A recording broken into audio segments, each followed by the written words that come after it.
വ്യക്തികൾ വിസ്മയങ്ങൾ പുതിയ കാഴ്ചകളിലേക്ക് സന്തോഷത്തോടെ സ്വാഗതം. അനന്തമജ്ഞാതം അവർണ്ണനീയം ഈ ലോകഗോളം തിരിയുന്ന മാർഗം, അതിങ്കലെങ്ങാണ്ടൊരിടത്തിരുന്ന് നോക്കുന്ന മർത്യൻ കഥ എന്തറിഞ്ഞു. ചെറുപ്പകാലങ്ങളിൽ സ്കൂളിൽ പഠിച്ച കവിതാശകലമാണ്. വിശാല വിസ്തൃതമായി കിടക്കുന്ന ഈ ലോകത്തെ അതിന്റെ ഒരു അംശം പോലും അറിയാൻ സാധാരണക്കാരനായ ഒരു മനുഷ്യന് അസാധ്യമാണ്. അങ്ങനെയുള്ളപ്പോഴാണ് ലോകത്തിന്റെ എല്ലാ കോണുകളിലും സഞ്ചരിച്ച് ഭൂമിയുടെ എല്ലാ ഇടങ്ങളിലേക്കും മനുഷ്യന് കടന്നു ചെല്ലാവുന്ന എല്ലാ ഇടങ്ങളിലേക്കും കടന്നു ചെന്ന് ഇപ്പോൾ ബഹിരാകാശ യാത്രയ്ക്ക് പോലും ഒരുങ്ങി നിൽക്കുന്ന ഒരു മഹാപ്രതിഭ, സാധാരണ മനുഷ്യരിൽ അസാധാരണ പ്രതിഭയായി തിളങ്ങി നിൽക്കുന്ന ആ മഹത് വ്യക്തിത്വത്തിനെ വ്യക്തികൾ വിസ്മയങ്ങൾ എന്ന ഇന്നത്തെ ഈ എപ്പിസോഡിലൂടെ നമ്മൾ പരിചയപ്പെടുകയല്ല, അദ്ദേഹത്തെ നമ്മൾ കൂടുതൽ അടുത്തറിയുകയാണ്. ശ്രീ സന്തോഷ് ജോർജ് കുളങ്ങര സാർ, സന്തോഷത്തോടെ സ്വാഗതം. ഞാനിപ്പോ ചൊല്ലിയത് 4ാം ക്ലാസ്സിൽ പഠിച്ച ഒരു കവിതയാണ്. അനന്തമജ്ഞാതം അവർണ്ണനീയം ഈ ലോകഗോളം തിരിയുന്ന മാർഗം, അതിങ്കലെങ്ങാണ്ട് ഒരിടത്തിരുന്ന് നോക്കുന്ന മർത്യൻ കഥയെന്ത് കണ്ടു. ഞങ്ങൾ അല്ലെങ്കിൽ സാധാരണ ഭാരതീയൻ കേരളീയൻ ഒരിക്കലും സ്വപ്നത്തിൽ പോലും കാണാത്ത ഇടങ്ങൾ, സ്ഥലങ്ങൾ, അതെല്ലാം അങ്ങ് ഈ ചെറുപ്രായത്തിൽ തന്നെ കണ്ടു കഴിഞ്ഞിരിക്കുകയാണ്. എന്താണ് ഇതിന്റെ രഹസ്യം? ഇല്ല, അതിന് രഹസ്യമൊന്നുമില്ല. നമ്മൾ കാണണം എന്ന് ആഗ്രഹിക്കുക എന്നതാണ് ഒന്നാമത്തെ കാര്യം. യാത്രകള് അല്ലെങ്കിൽ ലോകത്തിന്റെ അതിരുകളിലേക്ക് നമ്മൾ സഞ്ചരിക്കുമ്പോൾ നമുക്ക് തീർച്ചയായിട്ടും നമ്മുടെ വീട്ടിൽ ഇരുന്ന് ചിന്തിക്കുമ്പോൾ ഇത് അപ്രാപ്യമായ ഒരു കാര്യമാണ് എന്ന് തോന്നും. പക്ഷേ നമ്മൾ അതിലേക്ക് ഇറങ്ങിക്കഴിയുമ്പോൾ,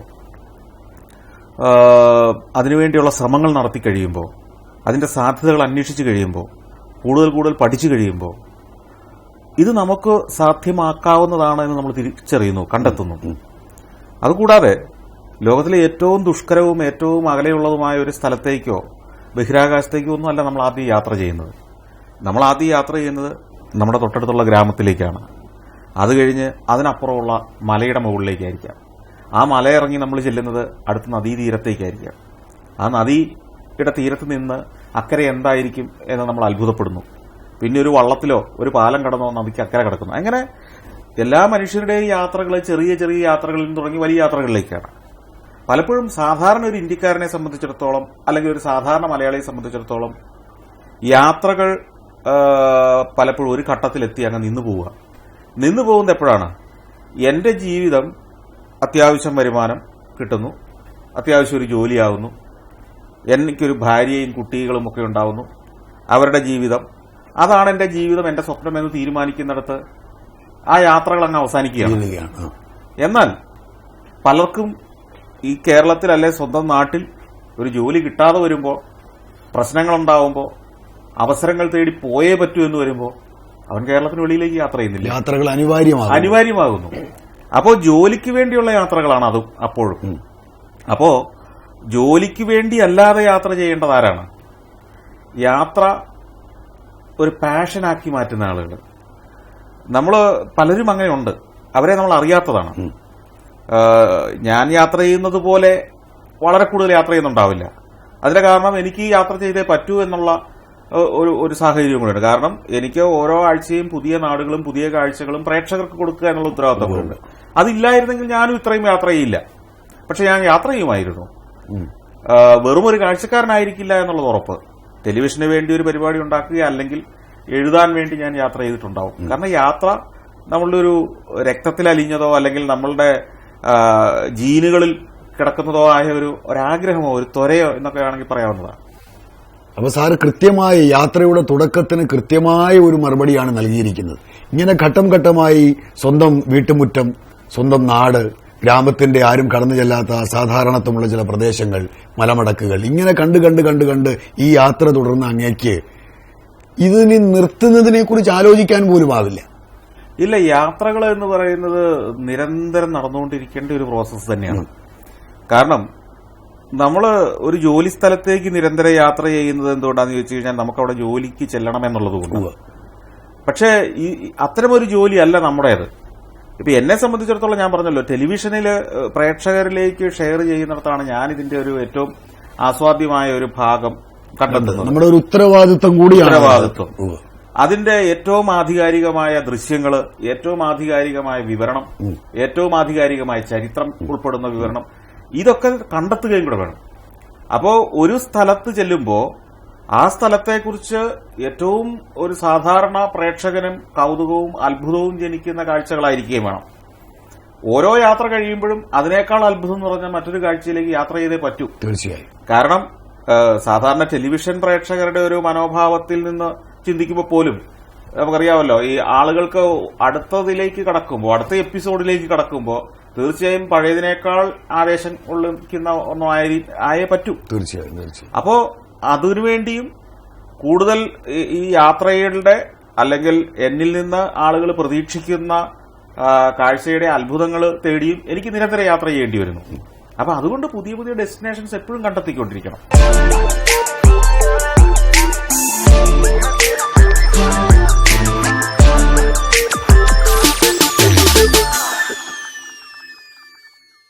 സർ, വളരെ വ്യക്തിപരമായ ഒരു ചോദ്യം. ഈ കോട്ടയം ജില്ലയിലെ മരങ്ങാട്ട് പള്ളിക്കാരനായ സന്തോഷ് എന്നൊരു പയ്യൻ എങ്ങനെയാണ് ഈ രംഗത്തെ ഇത്തരത്തിലേക്ക് തെരഞ്ഞെടുക്കാനുള്ള തുടക്കം കുറിച്ചത്? അല്ല, ഇത് ഒരു ദിവസം കൊണ്ട് സംഭവിച്ച ഒരു കാര്യമല്ല. അല്ല, സ്കൂൾ വിദ്യാഭ്യാസ കാലം മുതൽ. അതെ, അതായത് സ്കൂൾ വിദ്യാഭ്യാസ കാലത്തും എന്റെ ബാല്യകാലത്ത് ഞങ്ങൾ യാത്രകൾ നിരന്തരം ചെയ്യുന്ന ഒരു കുടുംബത്തിലാണ് ഞാൻ ജനിച്ചത് എന്നുള്ളതായിരിക്കും അതിന്റെ ഒരു പ്രചോദനം. യാത്രകൾ ചെയ്യാന്ന് പറഞ്ഞാൽ അസാധാരണമായ യാത്രകൾ ചെയ്യുന്ന ഒരു ടൂറിംഗ് ഫാമിലി ഒന്നും ആയിരുന്നില്ല. പക്ഷെ ബന്ധുവീടുകൾ, സ്വന്തം വീടുകൾ. അത് മാത്രമല്ല, എന്റെ പിതാവ് ഒരു പാരലൽ കോളേജ് അന്ന് നടത്തുന്നുണ്ടായിരുന്നു മരങ്ങാട്ടുപള്ളിയിൽ. അപ്പോ അവിടെ കുറെ സ്റ്റുഡൻസും ഉണ്ട്. അപ്പൊ അദ്ദേഹം ഈ സ്റ്റുഡൻസിനെയൊക്കെ കൂട്ടി എല്ലാ വർഷവും 1-2 തവണ കേരളത്തിനകത്തും പുറത്തുമുള്ള ചില, ഇപ്പം ഉദാഹരണം പറഞ്ഞാൽ കേരളത്തിന് പുറത്തെന്ന് പറഞ്ഞാൽ മധുര അല്ലെങ്കിൽ മൈസൂർ, പരമ്പരാഗതമായി ചില ഡെസ്റ്റിനേഷൻസ് ഉണ്ടല്ലോ സ്കൂളുകളിൽ നിന്നും കോളേജുകളിൽ നിന്നൊക്കെ ഉണ്ട്. അത്തരം സ്ഥലങ്ങളിലേക്ക് യാത്രകൾ നടത്തുകയായിരുന്നു. അപ്പൊ അത് പഠനയാത്രകൾ എന്ന പേരിൽ തന്നെയാണ് അത് നടത്തിയിരുന്നത്. അപ്പൊ അത്തരം യാത്രകളിൽ തീർച്ചയായും കുട്ടികളായ ഞങ്ങൾക്കും ഓരോ സീറ്റ് ഉണ്ടാവും. തീർച്ചയായും. കാരണം കുടുംബം ഒന്നിച്ചൂടെയാണ് പോകുന്നത്. അപ്പം ബാല്യകാലം മുതൽ എനിക്ക് നല്ല ഓർമ്മയുള്ള കാലത്തെല്ലാം ഇത്തരം യാത്രകൾ നടക്കുന്നുണ്ട്. അതായത് ഒരു 3 വയസ്സിൽ 2 വയസ്സിൽ 3 വയസ്സിലൊക്കെ യാത്രകൾ ഉണ്ടായിരുന്നിരിക്കണം. ഉണ്ട്. ഒരു 3 വയസ്സിലൊക്കെയുള്ള യാത്രകൾ പോലും ഞാൻ ഓർക്കുന്നുണ്ട്. അപ്പോ അത് കേരളത്തിനകത്താവാം, പുറത്താവാം, കേരളത്തിലെ തന്നെ വിവിധ പ്രദേശങ്ങളിലേക്കാവാം. കേരളത്തിൽ അങ്ങനെ ഒരുമാതിരി എല്ലാ ജില്ലകളിലും ദക്ഷിണേന്ത്യയിലെ മിക്കവാറും സംസ്ഥാനങ്ങളിലെ പ്രധാന സ്ഥലങ്ങളിലൊക്കെ ഒരു 4ാം ക്ലാസ്സിലോ 5ാം ക്ലാസ്സിലോ ഒക്കെ ആകുമ്പോഴത്തേക്ക് എനിക്ക് തോന്നുന്നു ഒരു 6ാം ക്ലാസ്സിനൊക്കെ മുമ്പ് ഞാൻ യാത്ര ചെയ്തിട്ടുണ്ട്. അപ്പൊ ഇത് തരുന്നൊരു മെസ്സേജ് ഉണ്ട്. ഈ യാത്രകൾ കഴിഞ്ഞ് തിരിച്ചു വന്നു കഴിഞ്ഞാൽ അദ്ദേഹത്തിന് ഞങ്ങളൊരു യാത്രാവിവരണം എഴുതി കൊടുക്കണം. മനസ്സിലായില്ലേ? പോയത് എവിടെയൊക്കെയാണ്, ആ അനുഭവങ്ങൾ മുഴുവൻ വൃത്തിയായിട്ട് എഴുതണം. അപ്പോ യാത്ര എന്ന് പറയുന്നത് ഒരു പഠന പ്രവർത്തനമാണെന്നുള്ളൊരു സന്ദേശം അതിലൂടെ നമുക്ക് കിട്ടുന്നത്. തീർച്ചയായും. അപ്പോ യാത്ര ഒരു തെറ്റല്ല എന്നും യാത്ര പോസിറ്റീവായ ഒരു പഠന പ്രവർത്തനമാണെന്നുള്ളൊരു ചിന്ത ഈ ബാല്യകാലത്ത് തന്നെ നമ്മുടെ മനസ്സിലുണ്ടാവുകയാണ്. അപ്പൊ അതുകൊണ്ട് തന്നെ യാത്ര ചെയ്യുന്നൊരു പലപ്പോഴും നമ്മളുടെ ചെറുപ്പക്കാർക്കുണ്ടാകുന്ന ഒരു പ്രശ്നം, അല്ലെങ്കിൽ ചെറുപ്പക്കാർക്ക് വീട്ടിൽ നിന്ന് കിട്ടുന്ന ഒരു സന്ദേശം, തൊഴിൽ ചെയ്യുന്ന സ്ഥലത്തേക്കല്ലാത്ത യാത്രകളൊക്കെ തെറ്റാണ്, അപകടങ്ങളാണ് എന്നുള്ള, അല്ലെങ്കിൽ ഒരു അനാവശ്യങ്ങളാണ് എന്നൊരു ചിന്തയാണ്. അല്ലെ? അതുകൊണ്ടാണല്ലോ നമ്മുടെ ചെറുപ്പക്കാർ പുതിയൊരു എക്സ്പ്ലോറേഷന് പോകുന്നില്ല. അതുകൊണ്ട് തന്നെ വീട്ടിൽ നിന്ന് അല്ലെങ്കിൽ കൂട്ടുകാരോടൊപ്പമുള്ള യാത്രകളൊക്കെ പലപ്പോഴും ഒളിച്ചാണ് പോവുക, വീട്ടിൽ പറയാതെയാണ് പോവുക, കോളേജിൽ പഠിക്കുന്ന കാലത്തൊക്കെ. അപ്പൊ ഈ യാത്രകൾ ചെയ്യുന്ന ഒരു പാപമല്ല ലോകത്തൊരിടത്തും. ഇത് ഇന്ത്യൻ ഭരണഘടനയിലോ ഒരു രാജ്യത്തെ ഭരണഘടനയിലോ യാത്ര ചെയ്യുന്നത് തെറ്റാണ്. തന്നെയല്ലേ എല്ലായിടത്തും സ്വാഗതവുമാണ്. ഇത് നിങ്ങൾ പുതിയ കാര്യങ്ങളല്ലേ പഠിക്കുക. ഇപ്പൊ ഇന്ത്യ മഹത്തായ രാജ്യമാണ്, വലിയ സംസ്കാരമാണെന്നൊക്കെ സ്കൂളിൽ പഠിപ്പിക്കുകയും അതൊന്ന് കാണാൻ ഇറങ്ങുന്നവൻ തെറ്റുകാരനുമാകുന്നത് എങ്ങനെയാണ്? തീർച്ചയായും. ആ സംസ്കാരം എന്താണ് നമ്മൾ പോയി കണ്ടാലല്ലേ മനസ്സിലാവും. സാർ, അപ്പൊ അതിനിടയ്ക്ക് മറ്റൊരു ഇപ്പോഴത്തെ പുതിയ തലമുറ ഇപ്പൊ ജോലി സ്ഥലത്തേക്ക് വരെ യാത്രയെക്കുറിച്ച് പറഞ്ഞു. അല്ലാതെ മറ്റെവിടെയെങ്കിലും ഒരു യാത്ര പോയാൽ പോലും ആ യാത്ര മതിമറന്ന്, ഞാൻ ബോധപൂർവമാണ് ആ വാക്ക് ഉപയോഗിക്കുന്നത്, മതിമറന്ന് ആഹ്ലാദിക്കാനുള്ളതാണ് എന്ന് ചിന്തിക്കുകയും പഠനങ്ങളും നിരീക്ഷണങ്ങളും നടത്താതെ അങ്ങോട്ട് പോയതിനേക്കാൾ ശൂന്യമായ മനസ്സുമായി തിരിച്ചു വരുന്ന ഒരു കാഴ്ചയുമാണ് കണ്ടുകൊണ്ടിരിക്കുന്നത്. അതിന് കാരണമുണ്ട്. ഇപ്പോൾ നമുക്ക് യാത്രകളെക്കുറിച്ച് തന്നെ വ്യക്തമായ യാത്രകൾ പാപമാണ് എന്ന് ചിന്തിക്കുന്ന ഒരു സമൂഹത്തിൽ പിന്നെ യാത്ര എന്നതിന് തന്നെയുള്ള അവസരമില്ല. സമൂഹം അംഗീകരിക്കുന്നില്ല ഒരു യാത്ര. അല്ലെങ്കിൽ ഇപ്പൊ മനസ്സില്ലാ മനസ്സോടെ ടൂറിസത്തെ കുറച്ചെങ്കിലും നമ്മൾ അംഗീകരിച്ചിട്ടുണ്ടെങ്കിൽ കൂടി യാത്ര ആവശ്യമില്ലാത്തൊരു കാര്യമാണ് എന്നാണ് ഉപബോധ മനസ്സിലെല്ലാം ഒരു മുതിർന്ന ആളുകളുടെ മനസ്സിൽ. പണച്ചെലവാണ്. മുമ്പേ പറഞ്ഞതുപോലെ പോയി കഴിഞ്ഞാൽ സുഹൃത്തുക്കളുമായി പോയി മദ്യപിക്കുന്നതിനോ ആടിത്തിമിർക്കുന്നതിനോ ഉള്ള ഒരു സ്ഥലമായിട്ട് മാറുന്നു. എന്തുകൊണ്ടാണത്? അതിന് അടിസ്ഥാനപരമായ കാരണം ഏത് ജനസമൂഹത്തിനും, അല്ലെങ്കിൽ ഒരു സാധാരണ മനുഷ്യനെ എടുക്കുക, ഏത് മനുഷ്യനും ജനിച്ചിരിക്കുന്നതോ ഈ ഭൂമിയിൽ ജീവിക്കുന്നതോ കുറെ തൊഴിലെടുക്കാനും ഭക്ഷണം കഴിക്കാനും വേണ്ടി മാത്രമാണെന്നുള്ളൊരു ചിന്തയാണ് നമ്മളുടെ. തൊഴിലെടുത്ത് കുറച്ച് പൈസ ഉണ്ടാക്കുക, വസ്ത്രം വാങ്ങുക, സ്വർണം വാങ്ങുക, അരി മേടിക്കുക, ഭക്ഷണം കഴിക്കുക, ഇരിക്കുക, ഇങ്ങനെ ജീവിക്കുന്നവൻ ഡീസന്റ് എന്നുള്ളൊരു മുദ്ര സമൂഹം കുത്തിവെച്ചിട്ടുണ്ട്. ഇവനാണ് ഡീസന്റ്. ബാക്കി അതിനപ്പുറം എന്തെങ്കിലും എന്തെങ്കിലും ഒന്ന് വഴിമാറിയാൽ അവർ നിഷേധിയായി, വിവരമില്ലാത്തവരായി. അതാണ് കൺസെപ്റ്റ്. രണ്ടാമത് മറ്റൊരു കാര്യം ഇവിടെ ഉണ്ട്. എന്റർടൈൻമെന്റ് എന്ന് പറയുന്നത് ഒരു സിനിമ കാണലോ നാടകം കാണലോ മാത്രമാണ് സമൂഹം അംഗീകരിച്ചിരിക്കുന്ന എന്റർടൈൻമെന്റ്.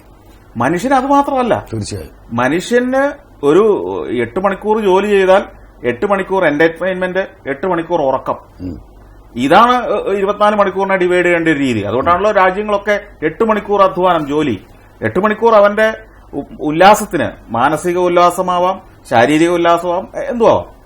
അപ്പൊ ഇതൊക്കെ ലോകവും സമൂഹം അംഗീകരിച്ചിരിക്കുന്നതാണ്. നമ്മൾ ചില കാര്യങ്ങളൊക്കെ അതിർവരമ്പുകൾ ഇട്ട് ഇങ്ങനെ ഉല്ലാസം എന്ന് പറയുന്നത് തന്നെ എങ്ങനെയാണെന്ന് ഡിഫൈൻ ചെയ്യപ്പെട്ടിട്ടില്ല നമ്മുടെ നാട്ടില്. മാനസിക ഉല്ലാസം എങ്ങനെയാണ്? അതിൽ യാത്രകൾക്ക് സുപ്രധാന ഒരു പങ്കുണ്ടെന്നും ട്രാവൽ ചെയ്ത് എക്സ്പ്ലോർ ചെയ്യലാണ്, സാഹസികതയാണ് ഇത്തരം ഉല്ലാസം എന്ന് നമ്മുടെ യുവതലമുറയെ പഠിപ്പിക്കുന്നില്ല. പകരം എന്താ ചെയ്യുക? കുറച്ച് കഴിയുമ്പോൾ ഇവർ ഫ്രസ്ട്രേറ്റഡ് ആവുന്നു, ഇവർക്കൊന്നും ചെയ്യാനില്ലാതാവുന്നു. മനുഷ്യന്റെ അല്ലെങ്കിൽ ഏത് മൃഗത്തിന്റെയും ഒരു എന്റർടൈൻമെന്റിനുള്ള ഒരു വാസന ഇവന് കിടപ്പുണ്ട്. അങ്ങനെ കഴിയുമ്പോൾ പിന്നെ ഇവൻ എന്റർടൈൻ ചെയ്യപ്പെടാൻ കഴിയുന്ന ഏക ഉപാധി മദ്യമായി മാറുന്നു. അതാണ് കേരളത്തിൽ ഈ മദ്യം ഇത്ര കൂടുന്നത്. കാരണം നമുക്കിവിടെ കുട്ടികൾക്ക് ഒരു അമ്യൂസ്മെന്റ് പാർക്കിൽ പോവാം, മുതിർന്ന ഒരാൾക്കൊരു എന്റർടൈൻമെന്റിന് എന്ത് സൗകര്യമാണ് കേരളത്തിലുള്ളത്? മദ്യപിക്കല്ലാതെ ഒരു അവധി ദിവസം കിട്ടിയാൽ എന്തെങ്കിലും ചെയ്യാനുണ്ടോ ഒരാൾക്ക്? മദ്യപാനം, സിനിമ കാണുക. സിനിമ, നല്ല സിനിമ ഇറങ്ങിയില്ലെങ്കിൽ പിന്നെ അന്നത്തെ ദിവസം എന്താ ചെയ്യാൻ? അപ്പൊ ഈ എന്റർടൈൻമെന്റിനുള്ള ഫെസിലിറ്റി ഇല്ല. ഈ എന്റർടൈൻമെന്റ് എന്ന് പറഞ്ഞാൽ എല്ലായിടത്തും അമ്യൂസ്മെന്റ് പാർക്ക് പണിത് 40 വയസ്സുകാരനെ 50 വയസ്സുകാരനെ നമുക്ക് എന്റർടൈൻ ചെയ്യാൻ പറ്റില്ല.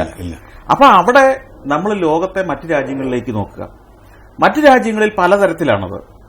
99% സ്ഥലത്തും വെസ്റ്റേൺ രാജ്യങ്ങളില് ഇത്തരം മുതിർന്ന ആളുകൾക്ക്, അല്ലെങ്കിൽ ഒരു യൂത്തിന് മുകളിലേക്കോ പ്രായത്തിലേക്ക് എത്തിയ ആളുകൾക്ക് വേണ്ടി എന്റർടൈൻമെന്റിനുള്ള അനന്ത സാധ്യതകളാണ്.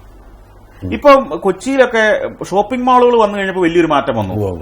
പലയിടത്തും മദ്യപാനം കുറഞ്ഞു എന്ന് പറയുന്നു. എന്തുകൊണ്ടാണ്? ഇത് അനലൈസ് ചെയ്തിട്ടുണ്ടോ? ഈ ഷോപ്പിംഗ് മാളുകളിലേക്ക് ആളുകൾ പോകുന്നതാണ്. മറ്റ് രംഗങ്ങളിലേക്ക് സാധ്യത വന്നപ്പോൾ ആളുകൾ അതിലേക്ക് തിരിഞ്ഞതാണ്. അല്ലാതെ ഇവിടെ കള്ളുകുടിക്കുന്ന ശീലം പോയതോ ഒറ്റ സുപ്രഭാതത്തിൽ വേണ്ടെന്ന് വെച്ചതല്ല. ആ ടൈം കൂടാതെ നല്ല സിനിമകൾ ഇറങ്ങി. കഴിഞ്ഞ വർഷം കൂടുതൽ സിനിമകൾ ഇറങ്ങി, കൂടുതൽ വ്യൂവേഴ്സ് തിയേറ്ററിലേക്ക് പോയി, കൂടുതൽ ഷോപ്പിംഗ് മാളുകളിലേക്ക് വന്നു, മദ്യത്തിന്റെ അളവ് കുറഞ്ഞു. ഇതിവിടെ പഠിക്കാനുള്ള ഗവൺമെന്റ് ഏജൻസികളോ ശാസ്ത്രീയമായി അനലൈസ് ചെയ്യുന്ന സംവിധാനങ്ങളോ ഇല്ലാത്തത് കൊണ്ടാണ് നമുക്ക് ഇത് എന്തുകൊണ്ടാണ് മദ്യത്തിന്റെ അളവ് കുറഞ്ഞതെന്ന് ഇങ്ങനെ ആകാശത്തേക്ക് നോക്കി അന്തം വിട്ടിരിക്കുന്നത്. ഇതിന് കാരണങ്ങളുണ്ട്. ഏറ്റവും കൂടുതൽ സിനിമകൾ ഇറങ്ങുകയും ഏറ്റവും കൂടുതൽ സിനിമകൾ വിജയിക്കുകയും ചെയ്യുന്ന വർഷങ്ങൾ എടുക്കുക. ഈ ഷോപ്പിംഗ് മാളുകളും നല്ല ഷോപ്പിംഗ് അനുഭവങ്ങളും കൊടുക്കുന്ന സ്ഥലങ്ങളുണ്ടാവട്ടെ. മനുഷ്യൻ മദ്യപിക്കണമെന്ന് നിർബന്ധമില്ല. എപ്പോഴാണ് മദ്യപിക്കണം എന്ന് തോന്നുന്നത്, അല്ലെങ്കിൽ കൂട്ടുകാരോടൊപ്പം ഈ പറഞ്ഞ വേറൊരു വഴിക്ക് പോകണമെന്ന് തോന്നുന്നത്, മറ്റൊന്നും ചെയ്യാനില്ലാതെ അലസമായി വീട്ടിൽ ചുരുണ്ടുകൂടി കിടക്കുമ്പോൾ ഒരുത്തന്റെ ഫോൺ വരുന്നത്, വാടാ എന്താണ് പരിപാടി, ഇതാണ്. അപ്പോ ഇതിനപ്പുറം വേറൊരു എന്റർടൈൻമെന്റ് കൂടെ ഉണ്ട്. അവിടെയാണ് ഞാൻ ഈ പറയുന്ന അഡ്വഞ്ചറിന്റെ എന്റർടൈൻമെന്റ്. ഉദാഹരണം പറഞ്ഞാല് ട്രക്കിംഗ്, മലകയറ്റം. ഇപ്പോ ഇപ്പൊ കേരളത്തിൽ നിന്ന് അധിക ദൂരമില്ലാത്ത എത്രയോ, ഇപ്പൊ ചിന്നാർ വൈൽഡ് ലൈഫ് സാങ്ച്വറി, അവിടേക്ക് പോകാൻ എനിക്ക് തോന്നുന്നു 2000 രൂപ കയ്യിലുണ്ടെങ്കിൽ പോയിട്ട് വരാവുന്നതേ ഉള്ളൂ. നമ്മള് ഒരു പുതിയ പരിപാടി വീക്കെൻഡ് ഡെസ്റ്റിനേഷൻ എന്ന് പറഞ്ഞൊരു പരിപാടി ചാനലിൽ ചെയ്യുമ്പോൾ അതിനകത്ത് ഇത്തരം കേരളത്തിന് തൊട്ടടുത്തുള്ള ചെറിയ ചെറിയ ഡെസ്റ്റിനേഷനെ പരിചയപ്പെടുത്തുന്നുണ്ട്. അതിന്റെ കൂടെ നമ്മൾ ചെയ്യുന്ന ഒരു കാര്യം കൂടെ ഉണ്ട്. ഇവിടേക്ക് സാധാരണ ഒരു മനുഷ്യന് എത്ര പൈസ വേണം എന്നാണ്, എത്ര രൂപ വേണം. സത്യം പറഞ്ഞ ആളുകൾ അത്ഭുതപ്പെട്ടു പോകും. ചിലതിന് 500 രൂപ കൊണ്ട് ഒരു ദിവസം പോയി നല്ല ഭംഗിയായിട്ട് ആസ്വദിച്ച് തിരിച്ചു വരാവുന്ന സ്ഥലങ്ങളുണ്ട്. പലപ്പോഴും മദ്യത്തിന് അതിന്റെ ഇരട്ടിയോളം ചെലവ് വരും, 100 ഇരട്ടി ചെലവാക്കുന്നു.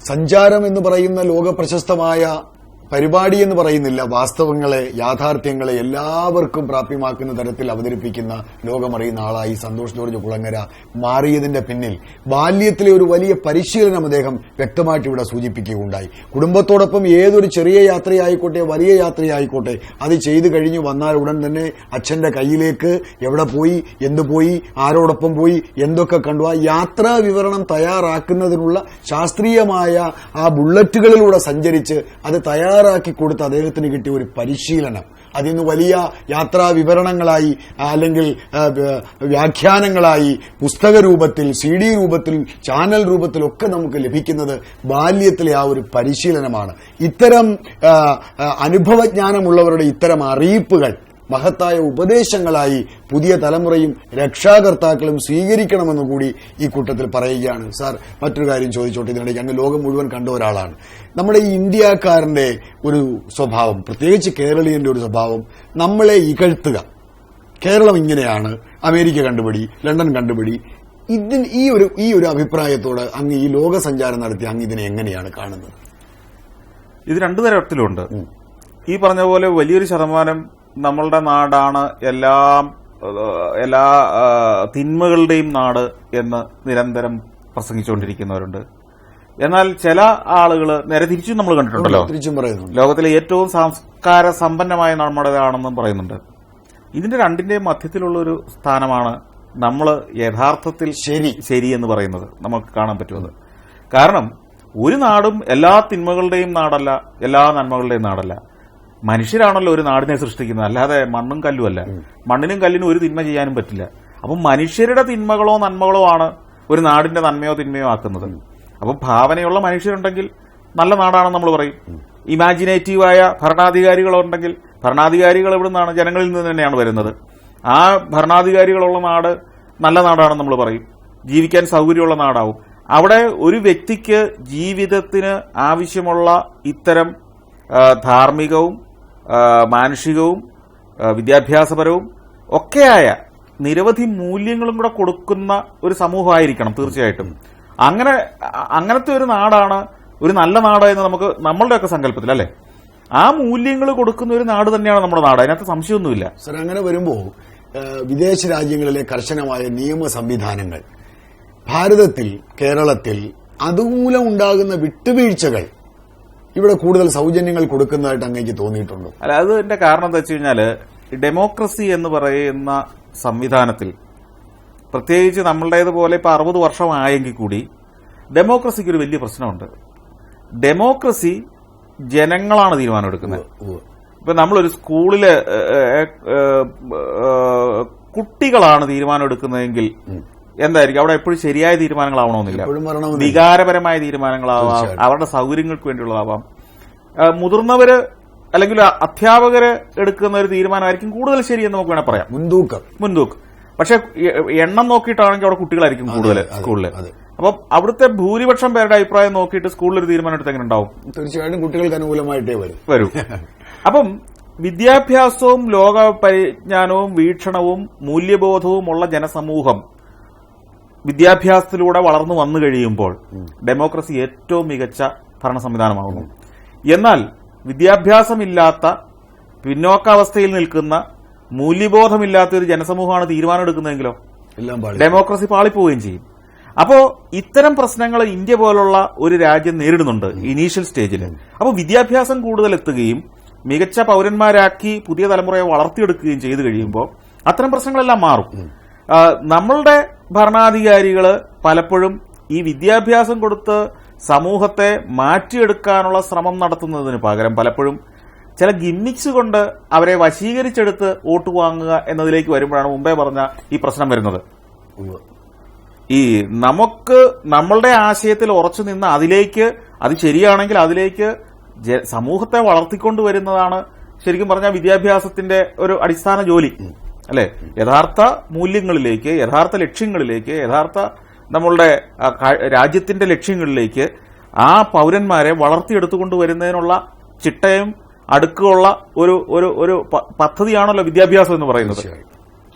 അതുപോലെ തന്നെ ഇപ്പോ ഈ കഴിഞ്ഞ ദിവസം പത്രത്തിലൊരു ചിത്രം കണ്ടത്, ടോക്കിയോയ്ക്ക് വീണ്ടും ഒരിക്കൽ കൂടി ഈ ഒളിമ്പിക്സ് വേദിയാവാൻ അവസരം കിട്ടിയിരിക്കുകയാണ്.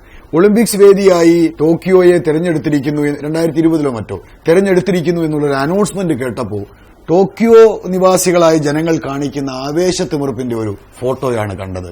ഈ ദേശാഭിമാനം, ഈ ദേശസ്നേഹം ഇന്ത്യയെയും വിദേശ രാജ്യങ്ങളെയും കൂടെ അങ്ങൊക്കെ ഒന്ന് താരതമ്യം ചെയ്യാമോ? ഇല്ല, ഇതിന് വലിയൊരു കാരണം എന്താണെന്ന് വെച്ച് കഴിഞ്ഞാല് രണ്ട് ഭാഗങ്ങളുണ്ട് ഈ ചോദ്യത്തിന്. ഒന്ന്, ഒളിമ്പിക്സ് എങ്ങനെ ടോക്കിയോയ്ക്ക് വീണ്ടും കിട്ടി?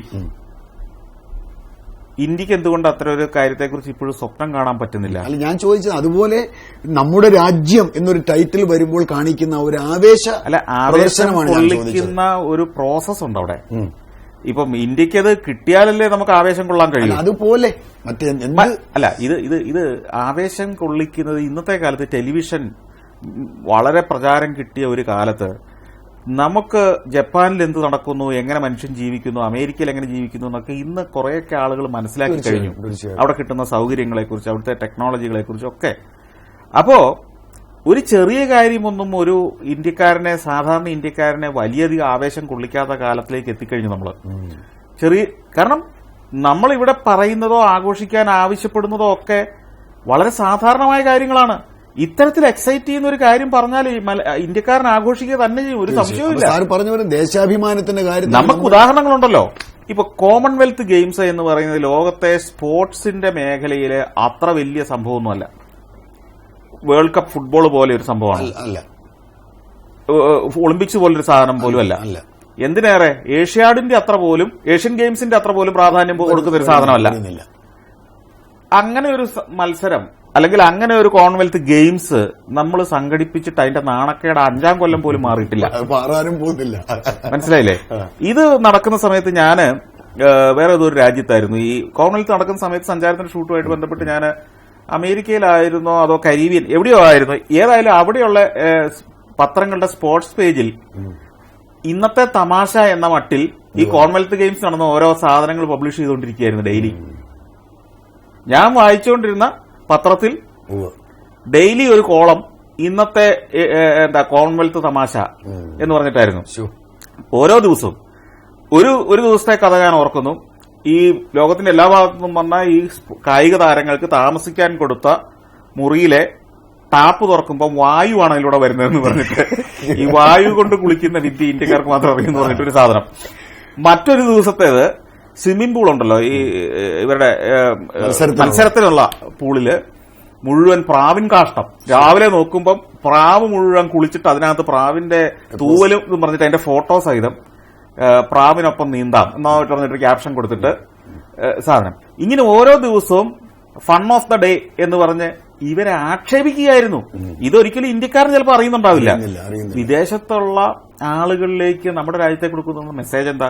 ഒരു കോമൺവെൽത്ത് ഗെയിംസ് ചൊവ്വേന്നേരം നടത്താൻ പറ്റാത്ത ജനം ഇപ്പോഴും നിങ്ങൾ ഡൽഹി ചെന്ന് നോക്കിയേ, കോമൺവെൽത്ത് ഗെയിംസ് നടക്കുമ്പോഴേക്കും പൂർത്തിയാകാൻ വേണ്ടി പണി ആരംഭിച്ച കുറെ കാര്യങ്ങൾ അവിടെയുണ്ട്, മനോഹരമാക്കണമെന്ന്. ഇപ്പൊ ഉദാഹരണത്തിന് കൊണാട്ട് പ്ലേസ് വളരെ മനോഹരമായ ഒരു സർക്കിളാണ്, ഡൽഹിയുടെ ഹൃദയമാണ്. അത് 2 നിലയുള്ള കൊളോണിയൽ കാലത്ത് പണിത മനോഹരമായ രൂപഭംഗിയുള്ള കെട്ടിടങ്ങളാണ്. പക്ഷെ അവിടെയെല്ലാം ഈ പല കാലങ്ങൾ കൊണ്ട് ചെറിയ ചെറിയ സ്ഥാപനങ്ങളും കടകളും വന്ന് അവരെല്ലാം ബോർഡ് വെക്കുക, അതേ കൂടെ എല്ലാം കേബിൾ വലിക്കുകയും താലങ്ങും വിലങ്ങും ഇലക്ട്രിസിറ്റി കമ്പിയും ടെലിഫോൺ കമ്പിയും എന്ന് വേണ്ട സർവ്വ മരാമത്തും ചെയ്ത് അതൊരു വൃത്തികെട്ട കെട്ടിടമായി മാറി.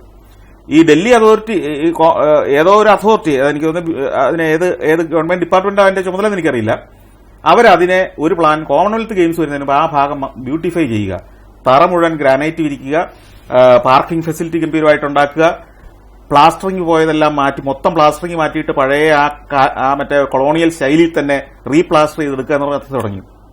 ഇപ്പൊ ചെന്ന് നോക്ക്, കോമൺവെൽത്ത് ഗെയിംസ് കഴിഞ്ഞിട്ട് 5 കൊല്ലമായിട്ടായി, പണി തീർന്നിട്ടില്ല. പകുതി മാന്തിയിട്ടപടി കിടക്കുകയാണ്. അപ്പോൾ ഒരു ലക്ഷ്യബോധമോ കൃത്യമായ പ്ലാനിങ്ങോ വ്യക്തമായ പദ്ധതികളോ ഭാവനയോ പോലുമില്ല.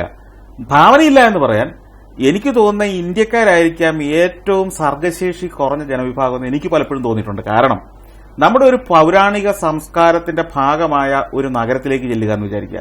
ഉദാഹരണത്തിന് വാരണാസി, അതുമല്ലെങ്കിൽ ഹരിദ്വാർ, എത്രയോ നൂറ്റാണ്ടുകളായി ചരിത്രമുറങ്ങുന്ന നമ്മളുടെ ആത്മീയ കേന്ദ്രങ്ങളാണ് ഇതൊക്കെ.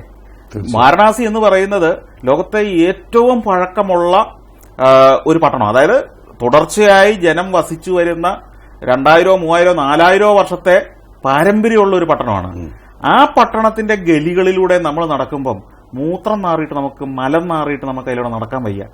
ആ കെട്ടിടങ്ങളുടെ ഓരോ രാജാക്കന്മാര് അവരവരുടെ നാട്, ഇപ്പൊ തിരുവിതാംകൂർ രാജാവ് പോലും പല രാജാക്കന്മാര് ഇന്ത്യയിൽ വിവിധ നാട്ടുരാജ്യങ്ങളുണ്ട്, ഇവരെല്ലാം അവിടെ പോയി സത്രങ്ങൾ പണിയിപ്പിച്ചന്ന്.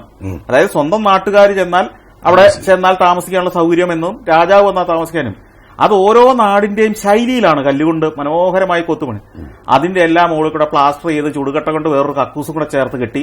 ഇങ്ങനെ ആ പൗരാണിക നഗരത്തെ കണ്ടാൽ കുറെ പ്ലാസ്റ്റർ ചെയ്ത ചുടുകട്ടകൾ കൊണ്ട് വികൃതമാക്കിയിരിക്കുക. തലങ്ങും വിലക്കും കമ്പിയും പ്ലാസ്റ്റർ, ബാനർ, ഫ്ലെക്സ് ബോർഡ്. ഒരു പൗരാണിക നഗരത്തെ എങ്ങനെയാണ് സംരക്ഷിക്കുന്നത്? ഗ്രീസിൽ ഞാൻ കണ്ടിട്ടുണ്ട്, ഇറ്റലിയിൽ ഞാൻ കണ്ടിട്ടുണ്ട്, ലോകത്തെ പൗരാണിക നഗരങ്ങൾ ടർക്കിയിൽ ഞാൻ കണ്ടിട്ടുണ്ട്. ഒരിടത്തും ഒരു നോട്ടീസിന്റെ കഷ്ണം പോലും കാണില്ല. ഇത് അച്ചടക്കത്തിന്റെയും ഡിസിപ്ലിന്റെയും ഭരണാധികാരികളുടെ ഇച്ഛാശക്തിയുടെയും മാത്രം പ്രശ്നമല്ല, ഒരു സാംസ്കാരിക ബോധത്തിന്റെയും കൂടെ പ്രശ്നമാണ്, ഒരു സാംസ്കാരിക ഔന്നത്യത്തിന്റെ പ്രശ്നമാണ്, കലാബോധത്തിന്റെ പ്രശ്നമാണ്, എസ്തെറ്റിക് സെൻസിന്റെ പ്രശ്നമാണ്. ഈ പുതിയൊരു വീട് പണിയുമ്പോൾ നിങ്ങൾ ആ വീടിന് വേണ്ടി 20 ലക്ഷം രൂപ മുടക്കാൻ തയ്യാറാണെങ്കിൽ 20 ലക്ഷം രൂപയ്ക്ക് ഇരുമ്പും കമ്പി സിമെന്റും മണലും എല്ലാം വാങ്ങി അതിനെ മനോഹരമായ ഡിസൈനുള്ളൊരു വീടാക്കുന്നതിനും വൃത്തികെട്ട ഡിസൈൻ ആക്കുന്നതിനും ഒരേ ചെലവ് തന്നെയാണ്, അല്ലേ? അതിനുവേണ്ട ഇരുമ്പിന്റെയും കമ്പിയുടെ അളവിൽ വ്യത്യാസം വല്ലതും ഉണ്ടോ? നിങ്ങൾ അതിന്റെ ഡിസൈനോ രൂപമോ മാറ്റുന്നതിന് എന്തുകൊണ്ടാണ് നമ്മളൊരു വീട് പണിയുന്നതിന് മുമ്പ് ഏറ്റവും ചുരുങ്ങിയത് ഇന്ന് ഇന്റർനെറ്റ് ലഭ്യമാണല്ലോ, ആ ഇന്റർനെറ്റിൽ ഈ ഗൂഗിളിൽ കയറി ഇമേജസിൽ കയറിയിട്ട് മോഡൽസ് ഓഫ് ഡിഫറന്റ് ഹൗസസ് എന്ന് പറഞ്ഞൊന്ന് സെർച്ച് ചെയ്താൽ നിങ്ങൾക്ക് ലോകത്തെ അതിമനോഹരമായ ആയിരക്കണക്കിന് 10,000-കണക്കിന് സുന്ദര വീടുകളുടെ പടങ്ങൾ കിട്ടും. ഇതെടുത്ത ആർക്കിടെക്റ്റിനെ എടുത്ത് എനിക്ക് ഇതേപോലെ ഇരിക്കണം എന്ന് പറയാനുള്ള ബുദ്ധി ഒരു ഇന്ത്യക്കാരനോ മലയാളിക്ക് ഇന്നേ വരെ ഉണ്ടായിട്ടില്ലേ? കോപ്പി അടിക്കാനുള്ള ബുദ്ധി എന്നാണ് ഞാൻ ഈ പറയുന്നത്. 10,000-കണക്കിന് മനോഹര വീടുകളുടെ പടം നിങ്ങൾക്ക് കിട്ടും. എന്റെ വീടിന്റെ എക്സ്റ്റീരിയർ ഇതുപോലെ ഇരിക്കണം. ഇങ്ങനെ ഓരോ ഇന്ത്യക്കാരനും ഓരോ മലയാളിയും കഴിവുള്ളവൻ, ഇത് ചെറ്റക്കുടിലുകളല്ല, അല്ലെങ്കിൽ ദരിദ്രന്റെ വീടുകൾക്ക് അതിന്റേതായ സൗന്ദര്യത്തോടെ ഇപ്പോഴും നിൽക്കുന്നതെന്ന് ഞാൻ പറയും. ഇന്ത്യൻ ഗ്രാമങ്ങളിലെ മൺകുടിലുകളെ ഞാൻ ഇപ്പോഴും ആരാധിക്കുന്നു, അതിനകത്ത് പോയി കിടക്കാൻ ഞാൻ ഇഷ്ടപ്പെടുന്നു. അതിന് അതിന്റേതായ ഒരു തനിമയുണ്ട്, സുഖമുണ്ട്. ഇവിടെ നശിപ്പിക്കുന്നത് മുഴുവൻ കോൺക്രീറ്റ് വനങ്ങൾ കൊണ്ടാണ്. ഈ ന്യൂഡൽഹിയിലും നമ്മുടെ സാംസ്കാരിക കേന്ദ്രങ്ങളിലും മുഴുവൻ ഉരുക്കും അല്ലെങ്കിൽ വെറും കമ്പിയും സിമെന്റും ചുടുകട്ടയും കൊണ്ട് പണിയുന്ന ആഭാസത്രങ്ങളാണ് ഈ രാജ്യത്തിന്റെ സാംസ്കാരിക ഔന്നത്യത്തെ നശിപ്പിക്കുന്നത്. ഇത് ലോകത്ത് വേറെടുത്ത് അങ്ങനെ ചെയ്യുന്നില്ല, ഒരു പ്രത്യേകിച്ച് പൈതൃക കേന്ദ്രങ്ങളിലൊക്കെ. അപ്പൊ ഇവിടെയൊക്കെയുള്ള പ്രശ്നം എന്താ? നമ്മളുടെ ചിന്താശേഷിയുടെ ഒരു പരിമിതിയുണ്ട്. ഇത് നമ്മൾ എന്ത് പറഞ്ഞാലും ആൾ അക്സെപ്റ്റ് ചെയ്തേ പറ്റൂ, അല്ലെങ്കിൽ പ്രവൃത്തിയിലൂടെ നമ്മൾ കാണിച്ചു കൊടുക്കണം. നമുക്ക് പറയാം നമ്മൾ മറ്റവരെക്കാൾ ഉയർന്നതാണെന്ന് പറയണമെങ്കിൽ പ്രവൃത്തിയിലൂടെ നമ്മൾ കാണിച്ചു കൊടുത്താലേ നാട്ടുകാർ അംഗീകരിക്കൂ, മറ്റുള്ളവർ അംഗീകരിക്കൂ. അതിന് നമ്മൾ ഇനി തയ്യാറാവണം. പുതിയ തലമുറ ആ മാറ്റം പയ്യാണെങ്കിലും വന്നു തുടങ്ങുന്നുണ്ട്. പുതിയ തലമുറ അതിന് പ്രാപ്തരായി മാറും.